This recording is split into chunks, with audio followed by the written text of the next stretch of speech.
I do not own rights to any of the music playing in the background. Love is the ultimate reality. Yes, all we need is love. It is, before I even read what it says here, the simple truth to anything in life. But you've got to zoom out really, really far to be able to see this. Like, zoom out really far, maybe up as high as God. As far as we presume God to be, and say the answer to anything in this world is love. And all we actually need is love itself. So, what does God say about it? Love is the ultimate reality. It is the only, the all. The feeling of love is your experience of God. In the highest truth, love is all there is, all there was, and all there ever will be. It's like that unconditional love that you give. Now, I've always given unconditional love and only felt like I have experienced conditional love. But I see every action, good and bad, from a higher perspective of where it came from. But I think it just is the divine feminine, the true embodiment. She is unconditional love. And you can see the beauty and the design of the broken cup.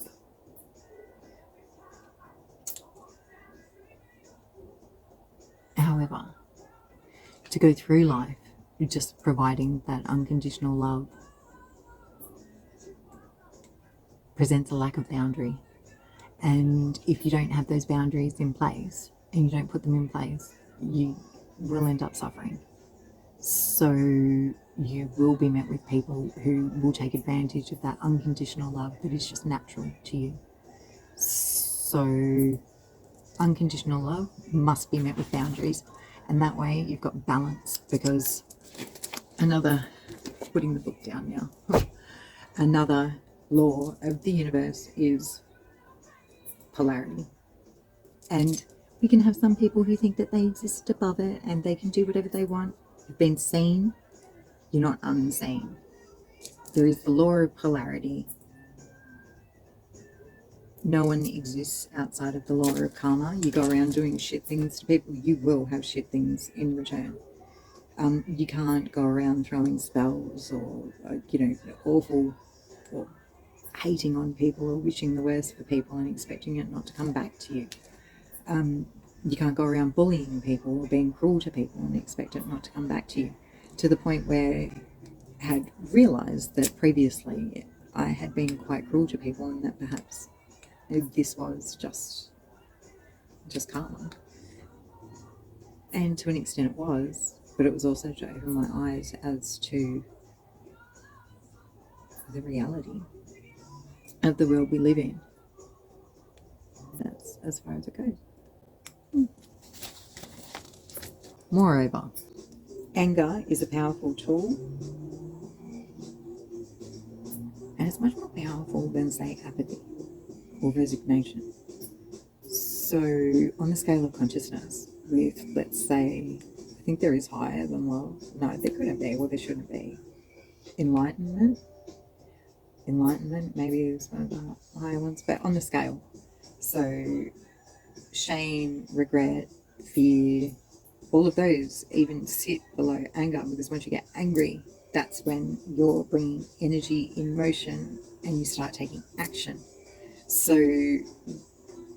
and that would be where you begin to enact boundaries. And when you bring in boundaries, you're starting to move up the scale. So anger, it's a powerful tool. You've felt anger, you've used anger to detach. And there's going to be, that will bring balance. As within, so without. Everything is energy. Raise your vibration through to the 140. Everybody's heard of the 144,000. So that's 144,000 light workers. But no, it's Earths.